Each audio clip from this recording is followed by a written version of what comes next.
Hello students, कैसे हो आप सब। उम्मीद करता हूँ कि आप सब ठीक ठाक होंगे। राज बायोस्कोप के ओर से मैं आप सबका स्वागत करता हूँ। आज हम पढ़ने जा रहे हैं ए टाइगर इन द जू। So please open your book and understand the chapter line by line. I am going to explain you the poem A Tiger in the Zoo, written by Leslie Norris very clearly.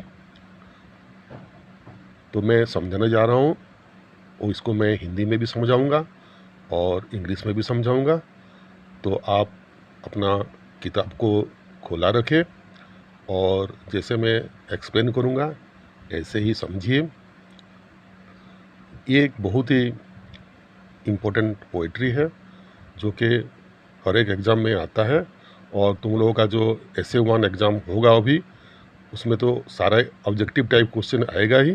तो एक बार तुम ये tiger in the जू इसको ठीक से समझ लो ताकि तुमको फिर बहुत आसान होगा कि सारे क्वेश्चन का आंसर तुम ठीक ठीक दे सके।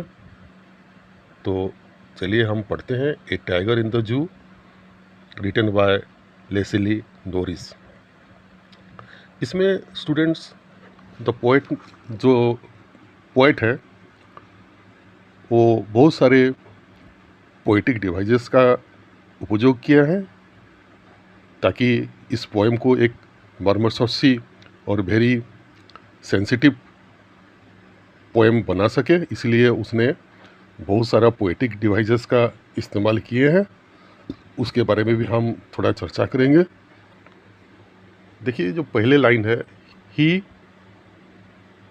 Stock in his vivid stripes the few steps of his cage on pads of velvet quiet in his quiet rake। इसमें दर्शाया गया है कि एक शेर ने कैसे मजबूर होके एक चिड़ियाघर में बंद है। एक शेर क्या है, वो जंगल में घूमने वाला प्राणी है और ऐसे तो बोला जाता है कि शेर जो है वो जंगल का राजा है, लेकिन इंसान ने उनको बेबस कर दिया और एक चिड़ियाघर में उनको बंदी बना के रख दिया है। तो इसमें तो इंसानियत ख़त्म हो ही गया है। और जो शेर बेचारा है वो उनका फीलिंग क्या है, उसका मनोस्थिति क्या है, वो जो पोएट है इसमें डिस्क्राइब किए हैं। ये शेर जंगल में खुलेआम घूमता है। सारा जंगल उनका राज है और जंगल का एक किनारे से दूसरा किनारा वो जाता है। तो अभी वो बेबस है, एक चिड़ियाघर में बंद है। तो वो क्या कर रहा है, he stalked in his vivid stripes the few steps of his cage on pads of velvet quiet in his quiet rake.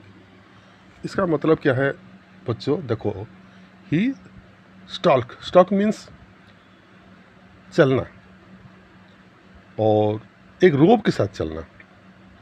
एक गेट मतलब होता है गेस्चर, एक गेस्चर के साथ चलना। और एक शेर हमेशा क्यों ना हो पिंजरा में बंद क्यों ना हो, लेकिन वो रोप से जाता है। वो जा नहीं पाता है, वो सिर्फ चहलकदमी करता है क्योंकि अभी उनका जो फील्ड है वो कन्फाइंड है।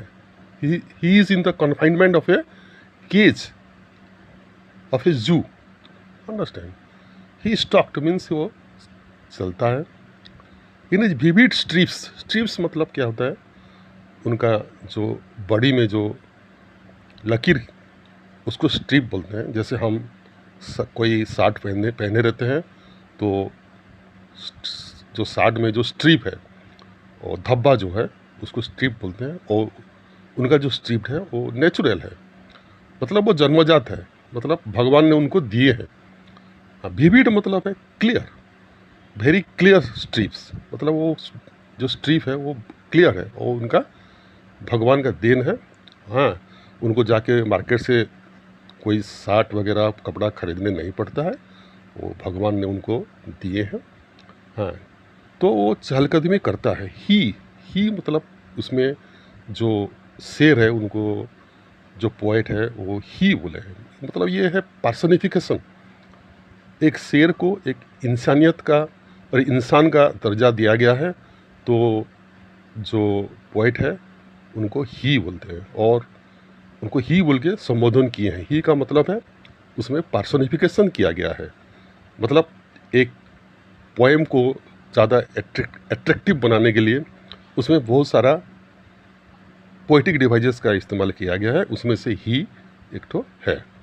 He stalked in his vivid stripe, मतलब वो रोप के साथ चल रहा है, चहलकदमी कर रहा है। The few steps of his case, मतलब वो कुछ ही कदम चल पाएगा, क्योंकि ज़्यादा नहीं चल पाएगा, क्योंकि he is in the confinement of a cage, मतलब वो अभी बंद है।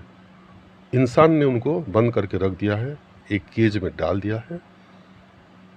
On pads of velvet quiet in is quite रेग, तो उनका जो वेलवेट क्वाइट है, पैड्स का मतलब है उनका पंजा। हाँ, पंजा जो है एक वेलवेट कलर का है। हाँ, उसमें वो चहलकदमी कर रहा है। इन इज क्वाइट रेग, क्वाइट, देखो इसमें एक वर्ड का रिपीटेशन किया गया है, 2 बार यूज किया गया है। वो भी मतलब एक आइडिया को मजबूत करने के लिए पोएट ने बार बार इस्तेमाल करते हैं, और इसीलिए उसने इस्तेमाल किया गया है repetition. It is also a poetic device, वो 2 बार इस्तेमाल किया गया है। और इन इज क्वाइट रेग, देखो इसमें भी पोएटिक डिवाइसेस का इस्तेमाल किया गया है। कैसे? क्वाइट मतलब चुपचाप, और रेक मतलब गुस्सा, मतलब चुपचाप कैसा कोई गुस्सा कर सकता है। तो उसमें 2 कंट्रास्टिंग वर्ड जो है वो यूज किया गया है, तो उसको बोलते हैं ऑक्सीमॉर्न मतलब 2 कंट्रास्टिंग वर्ड एक साथ यूज किया गया है, इसलिए उसको बोलते हैं ऑक्सीमॉर्न। जैसे कि तुमको बोला जाता है कि कोई सेंटेंस है, तो उसमें बोला जाएगा कि I am alone in the crowd, तो तुम कैसे, मतलब एक क्राउड है, भीड़ के बीच तुम अकेला कैसे हो सकते हो, लेकिन उसमें ऑक्सीमोरन का यूज किया गया है, क्योंकि उसको इफेक्टिव बनाने के लिए उसमें ऑक्सीमोरन का यूज किया गया है। जैसे कि dark day, living dead, all these are examples of oxymoron. Understand? तो पहला स्टांजा तो आप सबने ठीक से समझ गए होंगे। हाँ, तो चलिए हम दूसरे स्टांजा की ओर जाते हैं और फिर देखते हैं कि वहाँ पर क्या क्या पोएटिक डिवाइसेस है, और जो शेर है जो पिंजरे में बंद है उनका फीलिंग क्या है, वो हम देखते हैं वो सेकंड स्टांजा में। तो चलिए देखते हैं second stanza. He should be lurking in shadow, sliding through long grass near the water hole where plump deer pass. फिर जो कवि ने वो विचार करते हैं कि आज तो वो बंद है जू में, क्योंकि इंसान ने उनको मजबूरन एक जू में कैद करके रख दिया है। अगर वो जू में नहीं होते, वो टाइगर अगर जू में नहीं होता, तो वो क्या करता? He should be scaling the forest, वो क्या है, फॉरेस्ट में खुलेआम घूमता होगा। He should be lurking in shadows, sliding through long grass near the water hole where plump deer pass. और फिर वो जंगल में घूमता होगा। Lurking in shadow, lurking means धीरे से जाना। हाँ, और इट ऑल्सो साउंड्स डेंजर, मतलब ये डेंजर किसके लिए है? डियर के लिए। डियर मतलब जो हिरन है उनके लिए एक डेंजर है। तो वो जंगल में जा रहा होता, स्लाइडिंग थ्रू लॉन्ग ग्रास, मतलब इधर उधर जा रहा होता है। इसी ताक में रहता है कि कभी हिरन जो है वो पानी पीने आए। वाटर होल मीन्स जो पानी का गड्ढा होता है जंगल में, उनको वाटर होल बोलते हैं। और वहाँ पर डियर जो है वो आते हैं। और कैसे डियर आते हैं? मोटा मोटा डियर, अट्टा कट्टा डियर, गोल मोटोले डियर वहाँ पर पानी पीने आते हैं। तो उनको वो धर दबोचा है और फिर उनको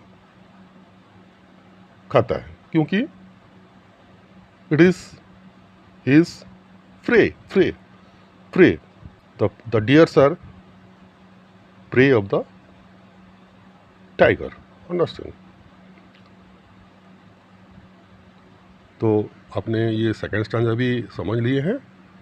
थर्ड स्टैंजा की ओर, he should be snarling around houses at the jungle's edge, baring his white fangs, his claws, terrorizing the village. So if a tiger, instead of remaining in a cage, would be in his natural habitat, he would be terrorizing the animals of the forest, as well as he would be terrorizing the villages at the outskirts of the forest. He should be snarling around houses. Snarling means roaring. Here it is onomatopoeia words. Onomatopoeia means the sound of the animals are called onomatopoeia words. Understand? तो मतलब वो जंगल में होता, तो फिर वो क्या करता? bearing his white fangs, his claws, terrorizing the village. fangs जो बोलते हैं वो तो मतलब एक सांप का जो फन होता है उसको फैंग बोलते हैं, लेकिन यहाँ पर ये बोला गया है कि उनका जो क्लॉज, जो पंजा है, उसको फैंग का नाम दिया गया है। तो you see it is the poetic devices, it is metaphor is use. Metaphor means if something is used instead of something to express a particular meaning, that is called metaphor. जैसे हम लोग बोलते हैं कि लाल किला इज़ दिल्ली, तो here Lal Qila is a metaphor for Delhi. तो ऐसे मतलब मेटाफॉर यूज किया गया है। टेरराइजिंग द विलेज, और जो विलेज है, जो जंगल का एज में और आउटस्कर्ट में जितना भी विलेज है और उनका जो अधिवासी है और वहाँ पर जो रहते हैं, जो निवासी है, उनको भयभीत करता होगा। अंडरस्टैंड? केज में नहीं होता तो वहाँ होता, और ये उनका काम है। It is the daily routine of A not be quite in the jungle. Understand? He can do all this jobs. These jobs are assigned to him. He is locked in a concrete cell. His strength behind bars, stalking the length of his cage, ignoring visitors. फिर से वो अभी बंद है। कहाँ बंद है? जू में बंद है। जो here means behind bars. Bars का मतलब टू मीनिंग यहाँ पर होता है। एक तो बार है, मतलब जो आयरन बार है वो केज को समझता है, और दूसरा है वो जेल. जेल को भी हम बार्स बोल के बोलते हैं। It is in the negative meaning, in a negative way. Bars means jail भी है और जू भी है, मतलब अभी वो जू में बंद है और उनका जो स्ट्रेंथ है अभी कुछ भी नहीं है, वो अभी जीरो के बराबर है. He is helpless inside the cage. Understand? और फिर वो उनको जो लिमिटेड स्पेस है जो बार के, वहाँ पर वो इधर उधर चलता रहता है. इग्नोरिंग द विजिटर्स, और क्या करते हैं, हम उनको देखने जाते हैं तो उसमें वो कोई भी दिलचस्पी नहीं दिखाता है. अंडरस्टैंड? वो मतलब कोई भी दिलचस्पी नहीं दिखाता है। और हम चलते हैं लास्ट पैराग्राफ की ओर से। He hears the last voice at night, the patrolling cars and stares with his brilliant eyes at the brilliant stars। फिर क्या होता है कि जब शाम ढलता है और रात का आगमन होता है तो फिर वो क्या करता है, वो मतलब वो मजबूरन अपना जो रात्रि जीवन के लिए वो प्रस्तुत हो जाता है और फिर वो वही चीज़ सुनता है, डेली उनका वही काम होता है। He hears the last voice at night. कोई आता है और बोलता है कि चलो चलो जू बंद हो गया, चलो सब खाली करो, तो फिर सब चले जाते हैं। द पेट्रोलिंग कार्स मतलब फिर कोई जो कार जो पेट्रोलिंग करता है वो भी वहाँ पर आते हैं। यहाँ पर पेट्रोलिंग का मतलब है गार्ड, जो मतलब जू एनिमल्स को जो गार्ड करते हैं वही कार आता है। और रात में वो लोग देखने आते हैं कि सारे जानवर जो है वो सुरक्षित है कि नहीं, तो वो उस कार का भी जो आवाज़ है वो भी सुनता है। फिर वो क्या करता है, बेबस होके stairs with his brilliant eyes at the brilliant stars. और फिर वो ताकता रहता है, और कहाँ किसको ताकता रहता है, स्टार्स को। स्टार्स मीन आसमान में जो तारे हैं उनको देखता रहता है और बोलता है हे भगवान, मुझे यहाँ से कब मुक्ति मिलेगा। अंडरस्टैंड, उनका ब्रिलियंट आइज जो है, चमकीला जो आँख है, उनसे वो स्टार को देखते रहते हैं और भगवान से ये प्रार्थना करते हैं कि एक दिन मैं उम्मीद करता हूँ कि मुझे इस जो नरक का जीवन से एक मुक्ति मिल जाए और फिर मैं जंगल में घूमूं फिरे और फिर मुझे आज़ाद का जीवन व्यतीत कर पाऊँगा। तो ये एक तमन्ना है एक टाइगर इन द जू का। तो स्टूडेंट आप सब ने देखे कि कैसे जो पोएट है वो अपना विचार व्यक्त किए हैं एक टाइगर इन द जू में। इसमें ये दर्शाता गया है कि we should love the animals. हमने जो एनिमल्स है उनको प्यार करना चाहिए, मोहब्बत करना चाहिए, क्योंकि they are our brethren, they are our brethren. Brethren means वो भी हमारा भाई है। Brethren is used in plural form of brother, understand. तो they are our brethren and they deserve our love not hatred. So students, मैंने कोशिश की ए tiger in the जू आपको पढ़ाने के लिए।